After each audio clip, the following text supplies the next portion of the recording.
Om Shri Dhanvantare Nama. Namaste to all of you. My name is Kamya Pillai. I'm a practitioner and core faculty at Kerala Ayurveda Academy and Wellness Center, Milpitas, California. It's my great honor to present an observational study on the effect of Ritu Shodhana or seasonal cleanse described in Ayurveda at the evidence based traditional Asian medicine conference. My sincere gratitude to all the hands and hearts that made this conference possible.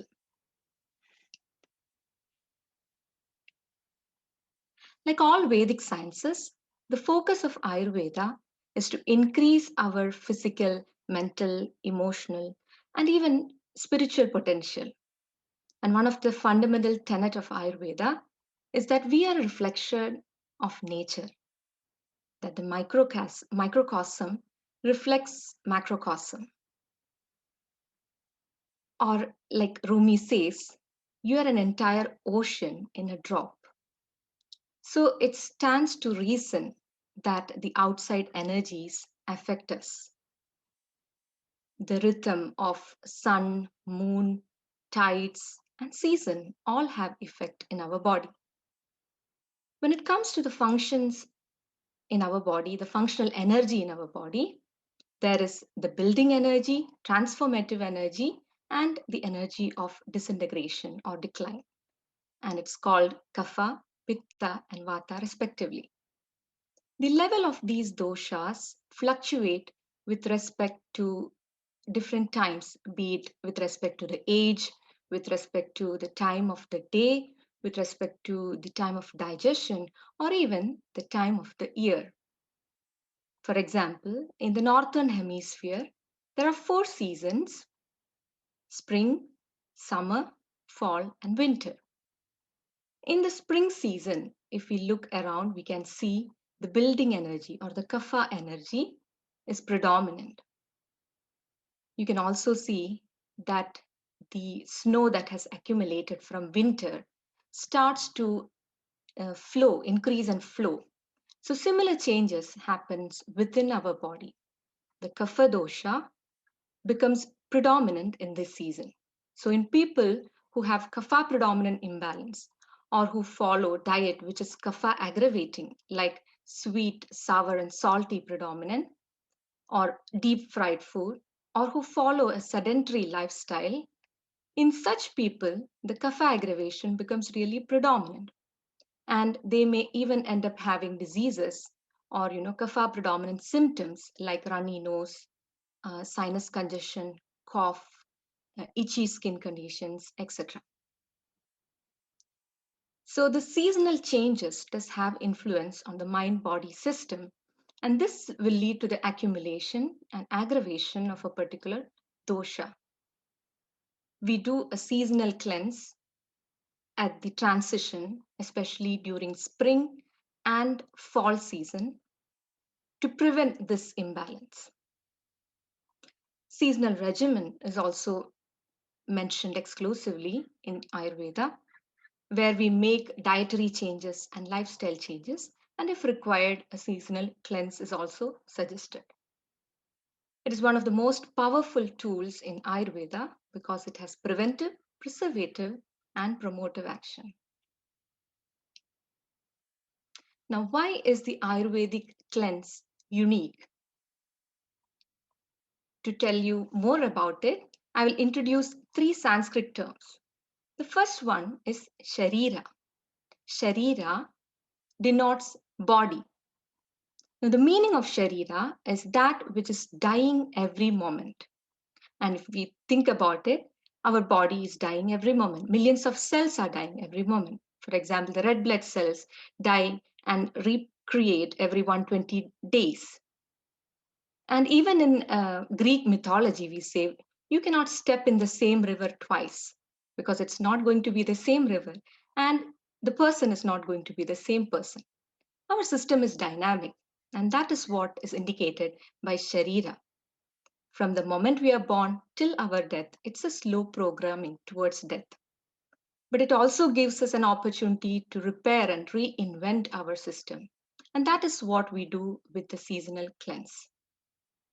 Next term is Agni. Agni is an indication of all the physiological functions in the body, be it the digestion, be it the metabolism, the hormonal activities, the enzymatic activities, the way hunger is produced, the way thirst is produced, all is indicated by the single term Agni. And in Ayurveda, we say you're as healthy as your Agni. And most of the diseases are caused due to an imbalance in Agni. And the final term is Ama. Ama is the toxic product of improperly digested food. So, if there is an imbalance of Agni or an inefficient Agni, it will lead to an improperly formed. So, Ama is made of actually two parts, A and Ma, which means not me. So, the body is not able to digest and assimilate the food and make it into a part of itself. So these three are the background information regarding Ayurvedic cleanse. Now, at its core, a traditional Ayurvedic cleanse focuses on removing Ama, correcting Agni, and restoring the dosha balance. These are the four leading causes of death in the US. So you can see that the first is heart disease, followed by malignant neoplasms, accidents, and finally chronic lower respiratory diseases. In Southeast Asia, which is the focus of this conference, 8.2 million out of 12.6 million deaths caused by the environment are due to non-communicable diseases. So when it comes to non-communicable diseases, it's always good to go back to these ancient sciences because these address the root cause of the problem. Like I mentioned before, the presence of Ama and an imbalance of Agni. And with every $1 out of the $6 spent being on healthcare, the effect on the economy is also crumbling us.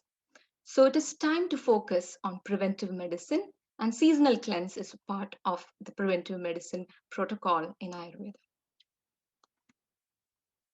Objective of the study: to evaluate the effect of an Ayurvedic cleanse by assessing the symptoms in the clients with weight gain, constipation, bloating, and seasonal allergies as their main presenting complaints.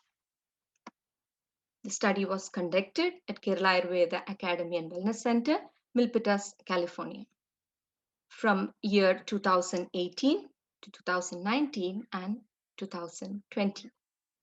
Total 95 participants from the group cleanse program were selected from the year 2018 to 2020. Now the recruitment criteria. Inclusion criteria: clients with weight gain, constipation, bloating, and seasonal allergies as their main presenting complaint. And of course, willingness to follow instructions. Exclusion criteria: adults above the age of 70 years, children under 13 years of age, pregnant and postpartum women up to 90 days of postpartum, and under 10 weeks post surgery, or feeling sick or weak with terminal diseases. These people were excluded. Method: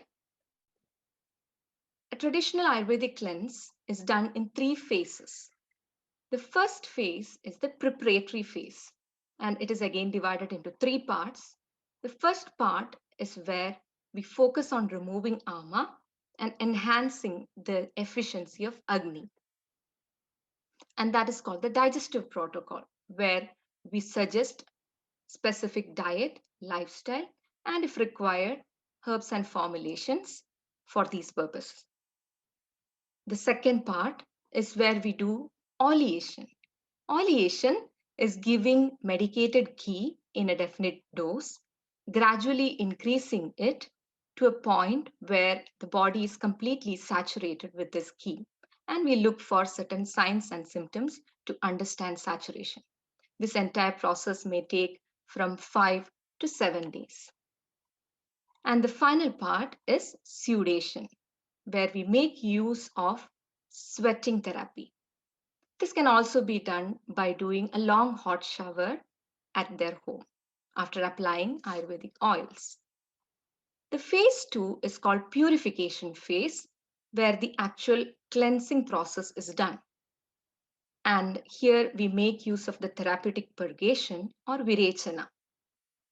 Phase 3 is called the rejuvenation phase, and this is done post cleanse, where we focus on the post cleanse diet, lifestyle, and certain herbs and supplements are provided to address their weak systems and to enhance their vitality and immunity. Now, these three phases, to someone who is new to Ayurveda, I give the example of how we clean a very dirty white shirt. So, the first step is soaking the white shirt in hot water and adding some detergent to it.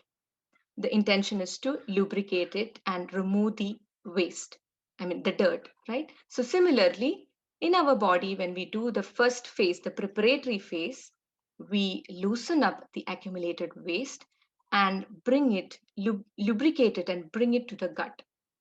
In the second phase, with respect to the example of the dirty white shirt, when we put it in the washing machine to wash it, that is the second phase where we actually do the cleanse. And the third phase is similar to how we use fabric whitener to make the fabric, to make the white shirt glow. So similarly, we address the weak systems in the body and we give rejuvenators in the final phase. So in the first phase, digestive herbs, sometimes simple ginger tea or black pepper or cumin, these are used to enhance the digestive power. If there is a lot of ama in the system, we may even use traditional recipes like the one I have mentioned here called Amritotaram decoction. Then we start giving the medicated ghee in a definite dose. So some of the examples are given here, like Indukandam Kridam or Tiktakam Kridam. And these are given in increasing dose until the saturation is reached. This is followed by sudation or therapeutic sweating. So they can either come to the wellness center and do a therapeutic sweating process, or they can apply Ayurvedic oils, and wait for 15-20 minutes and then take a long hot shower. This is done for 2 to 3 days, followed by the actual therapeutic purgation, which is the cleanse process. Suitable quantity of either a powder called avipatti or medicated castor oil is used in suitable quantities. This is followed by 3 to 7 days of dietary restriction, and later on, nourishing foods specific to the person and daily practices which are beneficial for that person is slowly incorporated into their life, and so is the herbs and supplements. So this is done in several steps. The first step is the 1 hour long individual consultation, during which personalized recommendation for the cleanse, including lifestyle, diet, and exercise plan, herbal formulations, and supplements are given. Live webinars are conducted during each phase of this cleanse to clear doubts and to prepare for the next phase. And also, we keep we closely observe the clients and we keep in contact with them, especially during the initial part, that is the preparation phase. A half an hour follow-up is also a part of the program to help transition and plan for continued wellness. Additionally, the cleanse plan was modified for women during their menstrual cycle. The distribution of the presenting complaints were as follows. 41% had seasonal allergies as their main presenting complaint. 36% had weight gain as their main presenting complaint. 60% had constipation and bloating as their main presenting complaint. The other common complaints were joint pain, sleeplessness, fatigue, lack of focus, spacey feeling, etc. The results were really promising. In the seasonal allergies, 92.3% experienced reduction in their allergy symptoms like runny nose, itchy eyes, sneezing, etc. Weight gain, that was a very promising result. All of them experienced weight loss ranging from 5 to 15 pounds. Now, we often say that losing weight is hard, and that is because we are doing it backwards. Losing weight to become healthy never works. But doing things to become healthy and in the process losing weight is always effective and sustainable. And that is what we do during an Ayurvedic cleanse. Constipation and bloating symptoms also reduced for 94.7%. And these symptoms were assessed during the follow-up, which was done from 4 to 6 weeks after the cleanse. Limitation, it was limited to subjective assessment, except for the weight, which is a very quantifiable factor. All others were based on the subjective, how they mentioned about their symptoms. The program was not very effective for extremely depleted clients and for those with severe psychological imbalance. Few participants dropped out due to non-adherence.